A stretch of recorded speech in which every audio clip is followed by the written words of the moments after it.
Hi, folks. Welcome once again to Talk Formula One. Today again with me is OBJ. Hi, good afternoon, good evening, good morning, wherever you are. Welcome to Talk Formula One. Let's jump straight into it. Brazil and the Interlagos circuit. And what a race weekend that was. I mean, it would depend also on who you follow. I'm sure my colleague here, OBJ, is chomping at bits to get on with it. OBJ, take it over. Oh, Jesus Christ, Interlagos, sprint race, qualified, number one, times got deleted. Do you know what? I was full of all kinds of emotion thinking about what on earth could have happened there. And to find out on Sunday that there was damage to that rear wing prior to the race, and it was mostly compliant. One side was within tolerance, the middle side was within tolerance, and was only on one side that was 0.2 millimeters. 0.2. I can't even see that, and I don't wear glasses, so I'm not quite sure what the FIA was doing. I mean, qualifying was absolutely amazing. Looking at Lewis race through the pack from P20, it couldn't be worse than that, and ended up, almost. P5. Yeah, it was. In fact, a couple of more laps, you are probably being number 2 or number 3, So yeah, I mean, that was the highlight for me. I'm sure it's the highlight for everyone actually, for the qualifying. I mean, how about you? What thoughts did you have about? Well, I'm a neutral Formula One pundit, so same here. You could have fooled me, OBJ, but hey, my take on it is rules are rules, and well, it's not like they've hit him with a fine for something that was within regulation. So hey, I guess at the end of the day, what I would say is that the fans benefited from it, because I guess the race would have been a lot less exciting if Lewis were to have, started on pole and just driven away from the rest of the field. But I hear what you're saying, but let's be consistent here. We started this season by being tough, and then being reasonable, and then being pragmatic. 0.2 millimeters. You have the leading edge on one side, and on the other side, and in the middle. If one side and the middle is compliant, we know there's been a damage to the rear wing. We know Verstappen had been fiddling with it, and then we say that one of the leading edge is 0.2 millimeters. 0.2 for the life of me, and from what I've seen so far, it would have actually acted as a disadvantage as opposed to an advantage to Lewis. Well, I can see you are firmly in Lewis's corner. Hats off to you, bro. But yeah, hats on. That's what I've got there. But I still maintain that we the fans came out trumped, because we actually saw Lewis show us what tough guys are made of, and without a shadow of doubt, the driver of the weekend, like Felipe Massa said, he wasn't the driver of the day. He was actually the driver of the weekend, because he took whatever was thrown at him, and he was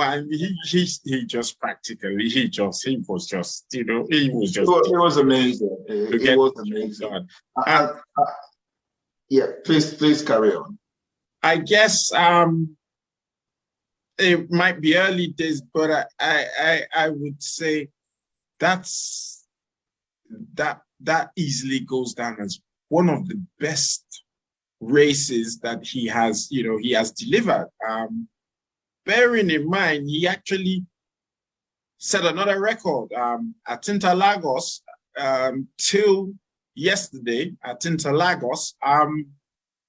The lowest anybody has started was 8 on the grid. Absolutely. Win. Absolutely.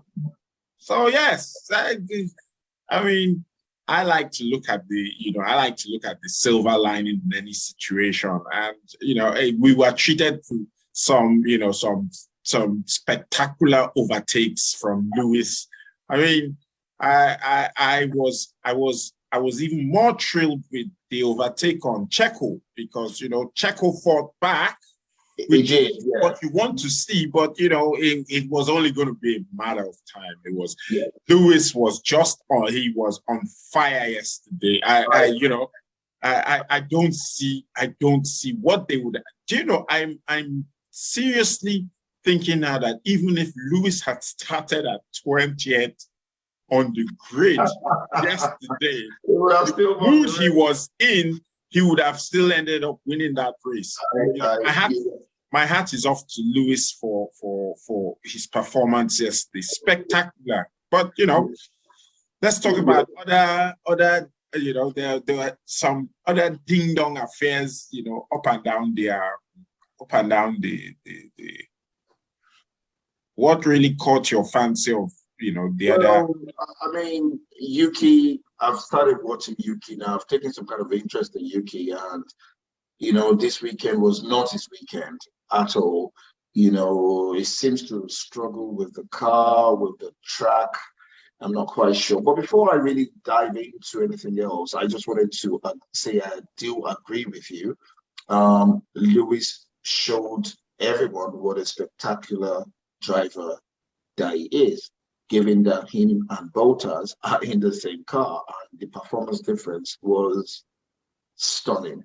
So yeah, I didn't really see Yuki perform as I would have expected. So hopefully we'll get over that. I think what really caught my attention will have to was George Russell. I don't know if you've noticed this. George Russell is just disappeared from the headlines. His performance has been nowhere. So again, I'm beginning to think that maybe the beginning of the season, he had a bit of assistance and his engine was turned right up, possibly just maxed out, and they've had to compensate for it by bringing it down, which has shown that his performance is average and perhaps not to be compared to Bottas, who is the guy. Well, I guess 2022 we'll only know when we get to 2022. So, not too long till 2022. Moving on swiftly. I noticed you haven't spoken about another incident which I expected you to be in there, really stating your case. No. I mean, I kind of ignore that tactically because we're still talking about qualifying, aren't we, and the sprint race. And before we move on to the main race, I think we need to do a 1 minute silence for our man, Mr. Ice. That will be his last Brazilian Grand Prix. So I think we need to start counting now. He's an old man. He seems to be in agreement that he needs to retire. So that will be his last qualifying. So we wish him all the best. So we just have to enjoy the 3 more qualifying that he will be with us before he goes into a nursing home somewhere. What do you think? You reckon be in London or you will be in Hertfordshire? We've got very, very nice nursing homes in Hert. I doubt Kimi is ready for a nursing home. There's rally. There's a lot of stuff that Kimi's into. So I remain respectful to the Iceman. Yes. Anyhow, moving along swiftly. So I thought we were talking about the race already. Yeah, no, I was waiting for you to declare the floor open. Oh well, the floor's been open ages ago. What I thought you would jump in after you had your little gripe about qualies. I thought you'd be on to the race. So yeah. Well, listen, you know what I'm going to say about the race. You know what I'm going to say about the incidents. I mean, for me, it was absolutely clear. If the stewards again are being very, very strict about rules are rules and applying the rules, which is what you said earlier on. Verstappen not hugging the apex. If you remember a few races ago in England, the Red Bull team criticized Lewis for not hugging the apex, and FIA deemed that both parties were at fault, only materially so for Verstappen. Now, if we say rules are rules and it needs to be expected, and we know even after looking at the videos now that Verstappen ran Lewis off the track. I mean, there's no zero ambiguity around that. He opened up his steering, and we could all see that he did. And Christian Horner speaking to FIA and saying, reminding them, let them race, let them race. I mean, that is influencing the decision makers. What do you mean, let them race? I thought Christian was so hot about applying the rules and da-di-da-di-da. And then suddenly it's like, now we can throw the rule books away, let them race. If Lewis hadn't gone into survival mode and evaded Max's move, Max will have taken him out. And let us not be mistaken about that. Lewis is such a clever guy. When he realized that Max opened up his steering and went for him, Lewis reacted instantaneously. Otherwise, he would have been taken out. So why the stewards think that a reprimand is not due, hence my man Toto. Well, I think he's now fastly becoming my man Toto. He let out some emotions, and I think he swore at, must have been a pigeon that flew overhead that he wasn't quite sure he obstructed the camera angle that he swore at. You know, that pigeon should bloody get out of the way and let's see the action. But there you go. Well, I guess I'm going to stick to my line again. We the fans. How did I guess, Mr. Dele? We the fans benefited from it. I'll say you're full of surprises. No, but in fairness, we the fans benefited from it. And why am I saying this? So I hear what they say. You may argue it, but they applied the one strike rule. Where is that written? May I remind you, where is the one strike rule written? Or this is just something that, people say, why don't we apply the one strike rule to Lewis Hamilton? That's what I say. Why don't we, give him a bit of a leeway, some leniency? You see, once you are being selective in how you apply the rules, it's very easy for one party to feel hard done by that. Hang on, when it's my turn, I get the whole world and the kitchen sink, everything thrown at me. And when other people contravene the rules, no, it's okay, let them race once, warning, you've used your joker now. Listen, OBJ, let's not dwell too much on this, but I'll be honest here. I think, in fairness, they were allowed to race. Now, what was apparent was that what Max did was naughty. But make no mistake, he only had that one opportunity to do that. It was just going to be a matter of time. Lewis was going to go past him. He wasn't going to be able to repeat the same antics a second time. So, hey, I'm all open for, you being a little naughty, us being entertained, but you knowing that, well, that was your joker. You played it. You can't play it again. Well, if we kind of looked at it from a different angle. What if there had been an accident and Lewis were to suffer very serious, harm as a result of that? Or Well, there's no accident. Verstappen wins the world championship with 1 point. How would that be?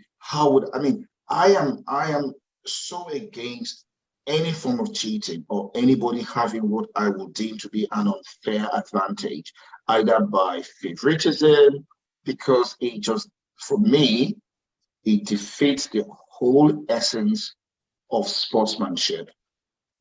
Max Verstappen knew exactly what he was doing.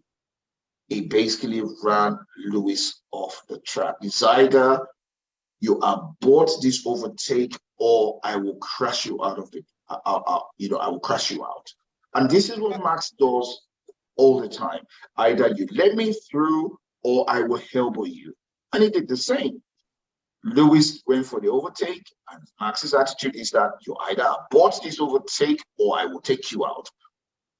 But Lewis was wise enough not to bang wheels with him, because who knows how that will end. Look, when Lewis tried to rejoin the track, at one point he had all 4 wheels in the dirt. I don't know if you caught that, where he threw up a lot of dust. Very easily, under heavy acceleration and a bit of steering angle, he could have easily lost that car. And Max would sail on, and there would be Lewis in a spin. What if there were gravel traps there? That would have been Lewis's race over. So Lewis would have had a choice. I have to maintain the lane, or if I go into the gravel trap, my race is done. So you see, OBJ. You cannot be seen to reward bad behavior. It's either you're going to be lenient across board, or you're going to say the rule is rule, we don't care, and that's the way it is. Football, why do we have linesmen? Why do we have corner kick and free kicks and all kind of things? Why do we have penalty kicks if I'm in a tight game? That is the rule. Why do we have ECL? Yeah, but OBJ, you picked the wrong example.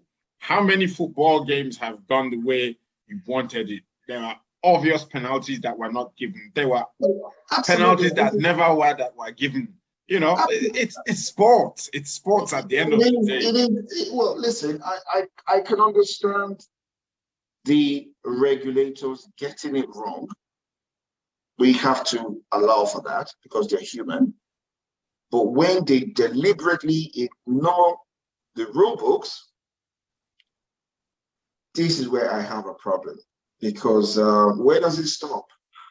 No, would you say they ignored the rule book? I don't think they did ignore the rule book, because I'll draw you back to the fact that the incident was investigated. And they decided not to take any action. No further action was required because they might have felt, well, let this ride. But if it happens again, we will revisit this situation and stiff penalties will be meted out. Yes, jury is out. Verstappen got a white and black flag for weaving, as we all saw. So you see, honestly, watching that race on Sunday, it took 10 points away from Verstappen in my book of the greatest, because the greatest do not cheat to get an advantage to win a race. They don't. They will go within the limits of the rule because they want you at home to be convinced that they are a good driver. Max cheats to stay ahead. And I think it's all clear. When he started weaving as well to block and overtake, come on. On that braking, you only move once. Everybody knows the rule. You move once. He was weaving. OBJ, I will say something here. I know where your heart is, right? I know where your heart is, but if we go back to something David Coulthard said yesterday, I'm not trying to be disrespectful to anyone here, but David Coulthard pointed to the fact that, in his days racing against Schumacher did all sorts of, underhanded things, and so he ended up being 7 times world champion. Now, if I were to draw from that, here is the aftermath of Schumacher having 7 world titles. But guess what? People are able to point at underhanded tactics on his part, which kind of like demeans or belittles the achievement. However, in fairness to Lewis, one thing that a lot of people will say to you is that of all the great drivers so far, Lewis seems to be almost in a league of his own when it comes to not using underhand tactics. Yes, he may be a tough racer and all whatnot, but one of the things he has in his favor is that he's a fair, tough, and straightforward driver. So he's a clean driver, and everybody acknowledges he's a clean driver. We all have our ways of getting there, and I guess. Well, Philip, don't let's not go there. But because you know that if Lewis, I mean, sorry, I just needed to jump right in because before I lose my chain of thought, if Lewis were to do 10% of what the all-time greats like the Schumachers and the Senners were doing, punching people and shoving them, his career would have been over like five seasons ago. So and he's aware of that. I mean, why that is the case, I think the jury is out. But I'm sure you know where I'm going with that. He's under the microscope. He's been under the microscope from day one. He's been pulled over now for what? For undoing his seatbelt whilst he was driving to park the car after the race. Yeah, so what? He's going to get what, a 10-second penalty for that, or the win will be taken away because he losing the seatbelt on driving down at 30 miles an hour to so some fans have seen that they've gone to complain, or maybe Red Bull has complained, well, he shouldn't be allowed to do that. He needs to be penalized for that. He should take the win away from him, or he celebrates too much when he wins. The level of stupidness we're beginning to deal with that seems to be targeted against Lewis is becoming obvious to even the blind. So enough of that. Final thoughts from me. Was an extremely wonderful weekend. We had a brilliant race. He produced a result that nobody expected, that will certainly stay in the rule books for a very, very, very long time. Over to you, Dele. Right. You seem to have forgotten that there were other drivers on that race. Oh, the weekend was Lewis's weekend. Come on. But yeah, it would appear the Ferraris are finally getting on top of their game. They're practically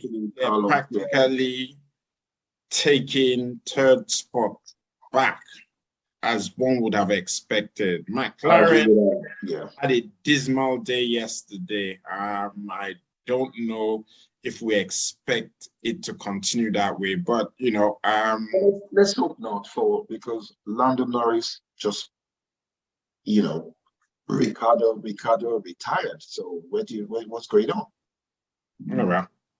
And then AlphaTauri and the Alpine team neck and neck. One would want to see how that goes more.